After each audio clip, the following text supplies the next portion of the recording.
Welcome, friends and followers. This is Nurses Talking. I am Del Barzi. If you like what you see and hear, give us a like, subscribe. So today my guest is Ms. Nachole Johnson. And Nachole is the CEO of ReNursing EDU and author of multiple titles that focus on nurse practitioner education and business. And since publishing her first book in 2013, this family nurse practitioner has been a prominent writer and commentator on issues that affect nursing. She's determined to help nurses make moves in their professional careers by supporting those who want to pursue advanced practice education or to start their own businesses. So, welcome, Nachole. Thank you so much. Thank you for doing this. I really appreciate it because, I realize everybody's time is valuable. So I appreciate you taking the time to do this. Yeah, no problem. So the first thing I always want to know from nurses is like, why are they nurses? So why are you a nurse?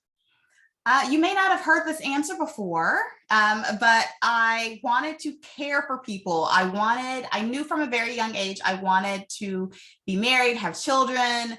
And the closest thing that I could think of as far as my career would be to be a nurse. It sounds a little odd. When I was in high school, I've always enjoyed the creative type activities. I thought I was going to go into interior design or drawing or doing something like that. But then I start thinking about it. I'm like, well, I can't really do that. I'm from a small town. What's something that I can do that will allow me to have the mobility and then also allow me to care for others? So it was a really odd way of coming around to it. But I started my nursing career very young because I started out as a nurse's aide and I continued on. Yeah, okay. I know. So you said you were from a very small town. So were you able to go to nursing school in that small town?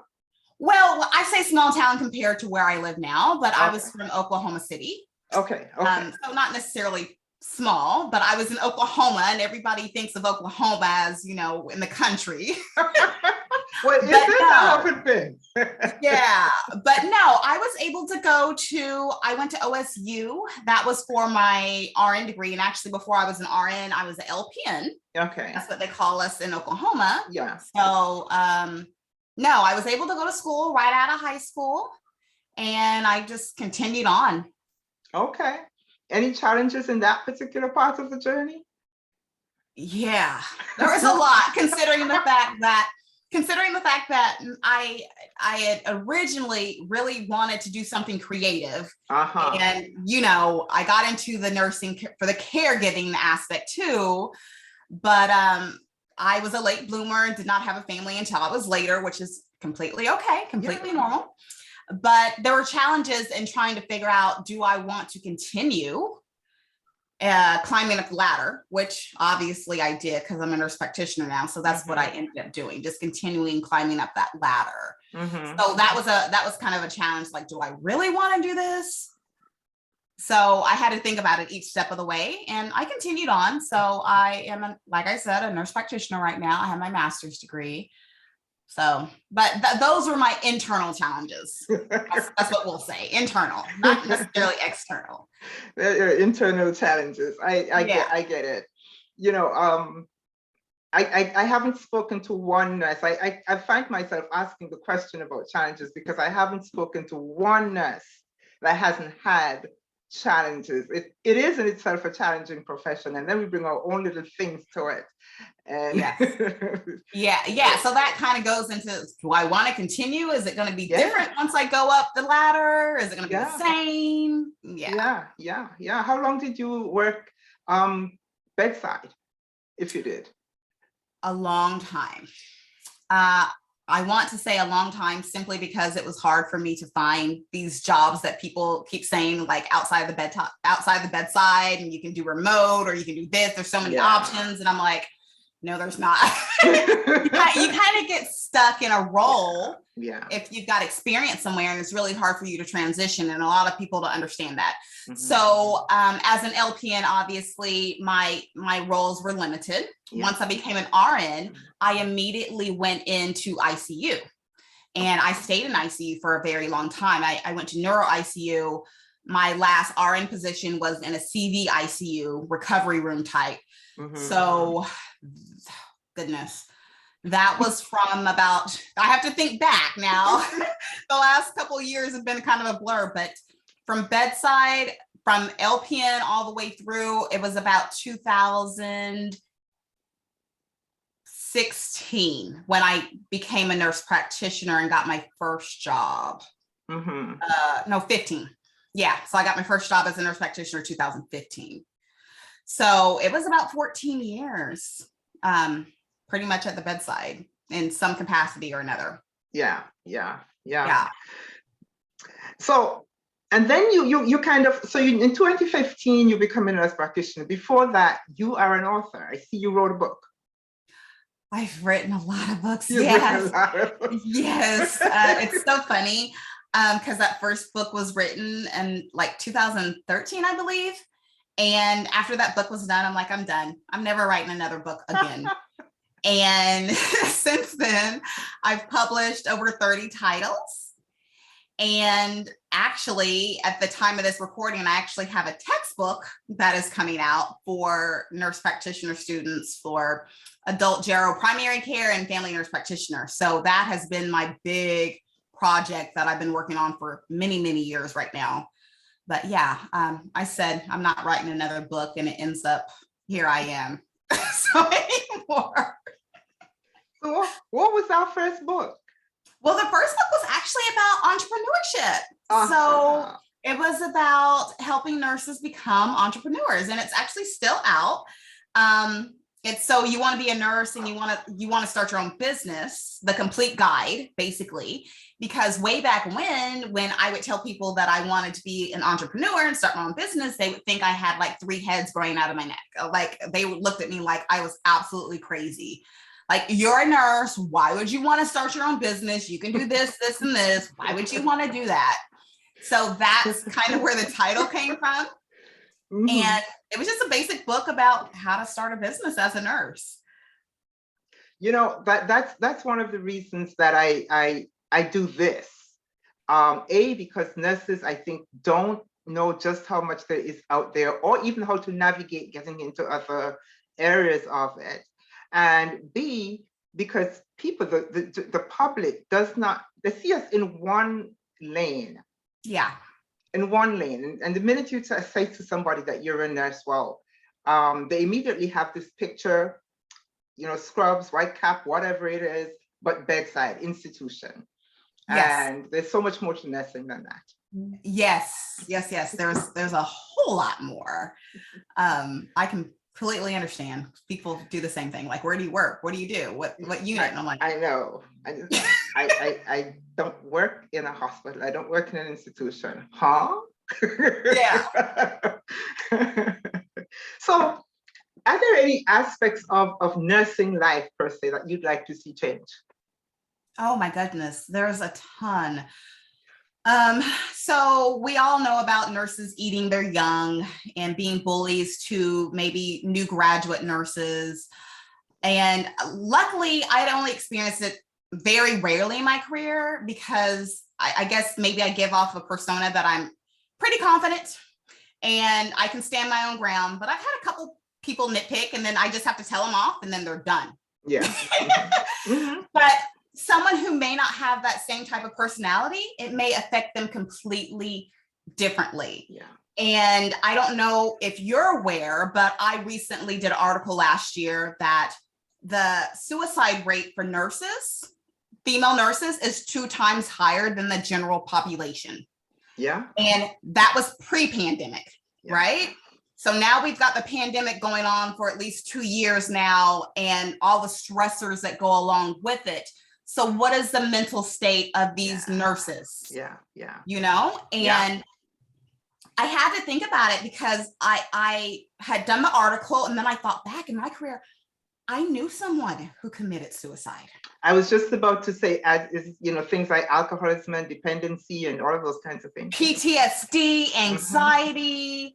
I mean, you can just ask any nurse, you know, and they may not admit it right out, but you can tell that a lot of us have had issues in the past. And obviously the worst is someone actually taking their own life. Yeah. Yeah. So I would really like, it's not only the bullying, but it is actually the job itself. Sometimes at bedside, it's a lot of work and everything is piled on the nurse. Anything goes wrong, call the nurse. Yeah. Everything. I know. So, yeah, it's a lot of stress. So I don't know if it's maybe a systemic problem. Maybe we need to speak to the institutions about providing more mental health resources for nurses, providing more help, because nursing units are always short-staffed for some reason. Yeah. Even before the pandemic, right? We always were always short-staffed. Indeed. Yeah, so there's a lot of things that need to go into it to make sure that the nurses' mental health is being taken care of. So that's what I would love to see changed within the nursing profession. And that happens at all levels. So at all levels, yeah, from being a CNA to RN to nurse practitioner, it helps at all levels. Everywhere. Yeah.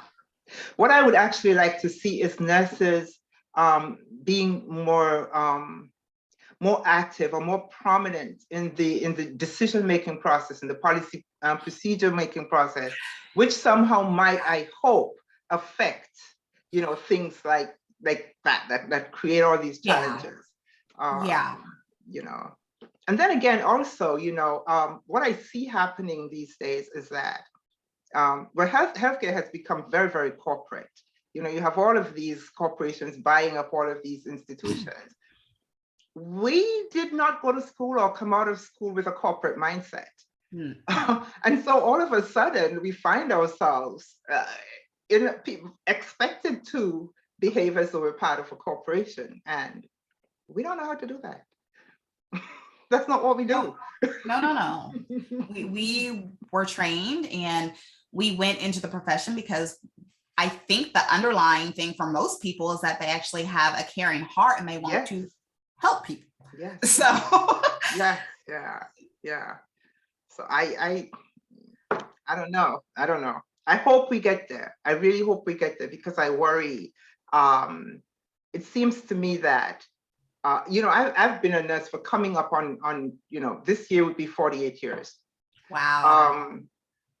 It seems to me that younger nurses are going to have it so much harder. I thought that, as a young nurse, I thought it was difficult, but it was the work that was difficult more than anything else.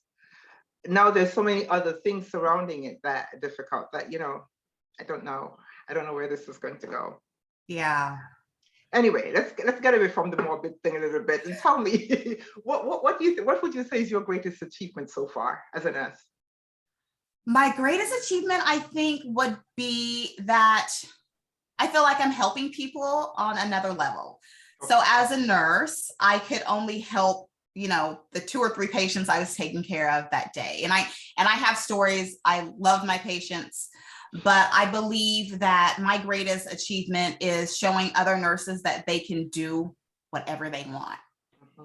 So if you want to go back to school and become a nurse practitioner, go ahead. If you want to start your own business, go ahead. I'm here to be your biggest cheerleader, and I'm not going to look at you like you're crazy because you want to do something different. So yeah, I believe that would be my biggest accomplishment so far as a nurse. It's just motivating other nurses that they can do what they want to do. So on that note, then, I was a little curious about the name of your business, your ReNursing. Yeah. So it initially started out as ReNursing Career Consulting way back when I first started. And the ReNursing part came from like remixing. So you're nursing, but you're remixing your career into something different. I added on the EDU and dropped career consulting back in 2016, 17, when I started writing more books that were educational. So I said, okay, I am educating nurses and we're also ReNursing. So let's just put the ReNursing EDU together. I see. And so did you, was this something that you thought was kind of lacking in the nurse practitioner education, that you could fill that gap? I wouldn't say that anything was necessarily lacking. It was, okay, so when I told you my first book, I said I was done. But the way it works for me with my books and the way I write is that I feel like I have so much information in my head that I just need to get it out into the world. And my mind won't let me shut up until it is out. And it's, yeah. And as far as the nurse practitioner education, yeah. I came out of school, there were some things that were lacking.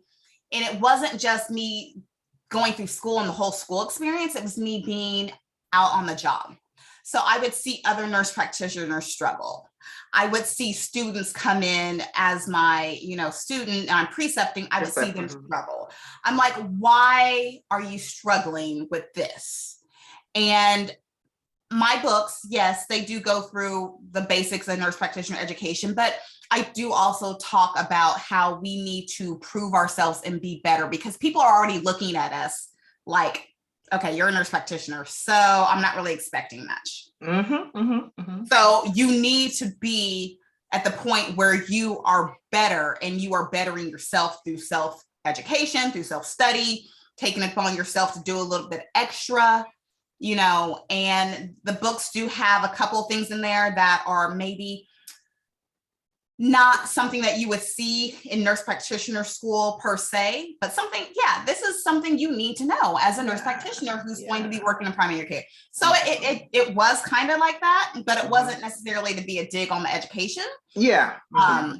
It was that, and it was the simple fact that I wrote books in body systems to break it down. So I didn't write one huge book until now, which is coming out soon, but my books were based upon body systems. So I had like a short book on cardiac, a short book on pulmonary, just so it was easy to digest. And that was something I didn't necessarily see within the nurse practitioner space, as far as how you digest this information now, since you're coming from a role where you were taking orders now, but now you're moving into a role where you're giving orders, and there's a higher liability that you can really hurt somebody.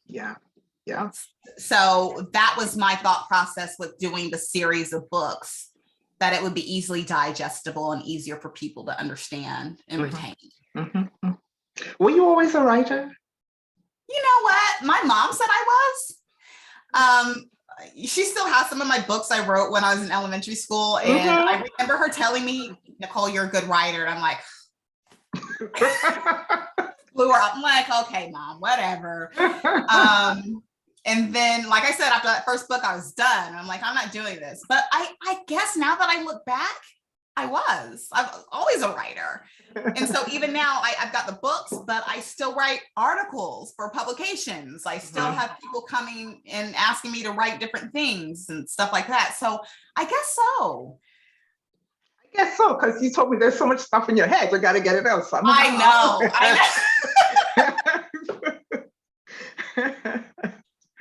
So what kind of advice would you give somebody who wants to be a nurse? What would you tell them? What would you tell the young Nicole? I would tell her it's completely okay to pivot. So I'm completely, like we had said earlier, someone who you wouldn't necessarily think, okay, what kind of nurse are you? I'm not stuck in a box. That it's okay to do something completely different, that it's okay to use your nursing education in a different way of what traditional society thinks it should be used, that it's okay that if you feel like you went to school and you're not necessarily happy and the profession that you went into is not mentally serving you well anymore, then it's okay to do something different so you can take care of yourself. I believe a lot of nurses are conditioned, we are patients first always. So we put our needs on the back burner, and that includes our physical needs, that includes our spiritual needs sometimes, that includes our mental health, which is really serious. I know it's us never, everybody else and us never. Never. And it's not just about you not being able to get your break or not being able to eat that day. It's about the anxiety you have, the PTSD, like going home from your shift and still hearing alarm bells in your shower. Or I've spoken to so many nurses that say, I was really hoping I got into an accident before my shift. Like, who says that? Have you heard that? Who says I know.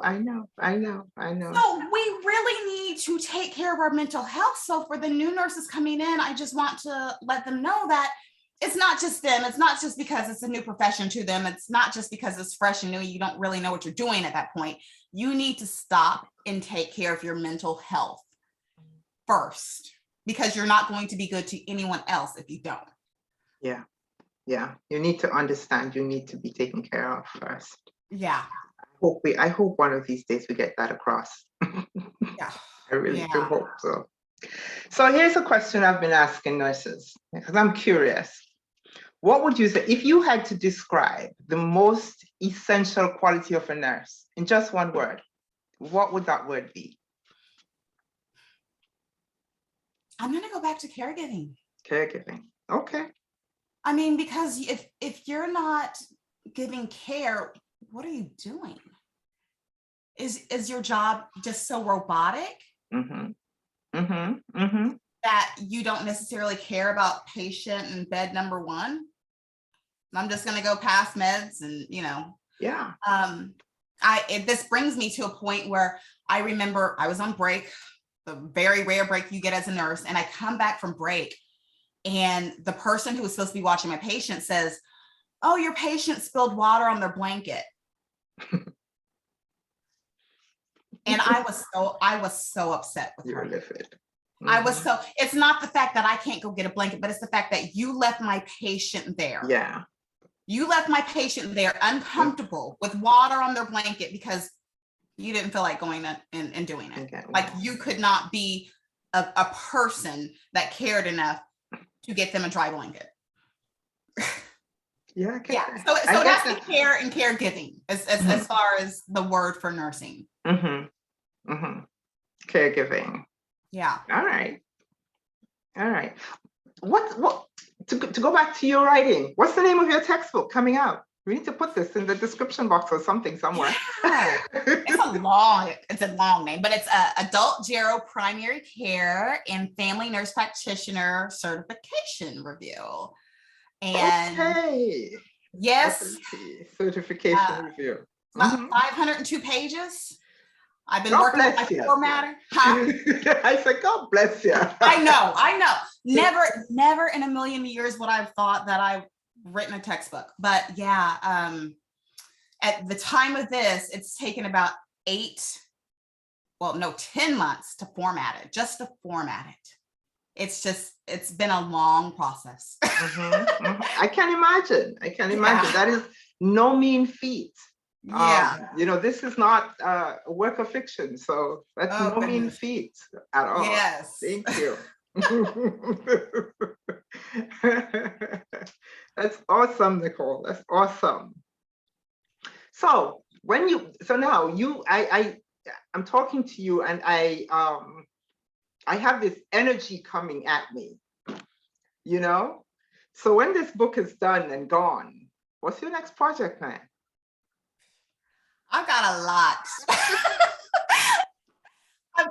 So my next thing is, since I've been focusing on the nurse practitioner students, now I'm moving back onto the nurses who want to start businesses. Yeah. Okay.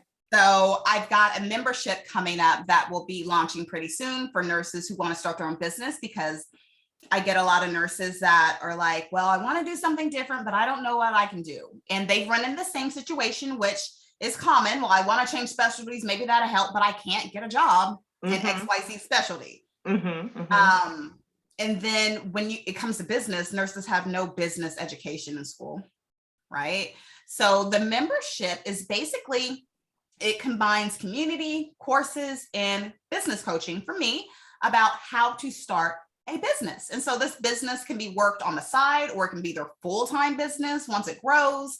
It's just giving them information as far as what they want to do. And it's another alternative besides trying to put in 50 applications for, a job in a different specialty that they may not even be happy in once they get the job, if they do. So this at least gives them hope that maybe I can do something else and start my own business. That's awesome. That is absolutely awesome. So are there any words of wisdom you'd like to leave us with? Oh my gosh, I love Nike. I would just say, just do it. Just do it. Yes. Yes. Do it. Whatever it is that you want to do, just do it, because you are not getting any younger, and the world isn't getting any better at this point. You know, we're still in this pandemic. We've got a lot going on overseas. Yeah. If you want to do something different with your life, take a step of faith and do it. You know, I mean, I'm just saying. That's one of the things. Sorry. Now, I was going to say that's one of the things we have to thank this pandemic for, actually. It should have opened our eyes to the fact that, I mean, we always knew that things change, but it should have opened our eyes to the fact of how quickly and how dramatically and how, you know, how things can change. And so, you know, time wasting should not be a part of what we do. No, not anymore. Most definitely not anymore. Just if you want to do something different, do it, because you never know, you know, what's going to happen tomorrow. Yeah. You don't want to regret something. You look back on it 10 years from now and say, well, I had the opportunity, but I was, you know. Yeah. I was too scared. I was too tired. I didn't think, I didn't know. Yes. I did not believe in myself. I did not believe. That is a big one. That's a big one. Yeah. Well, I know that's a big one. So within my membership, Nurse Pivotal Academy, I put in like 7 modules full of mindset. Like, even though I've been in business for a while, I still had mindset blocks because I wasn't always in business full time.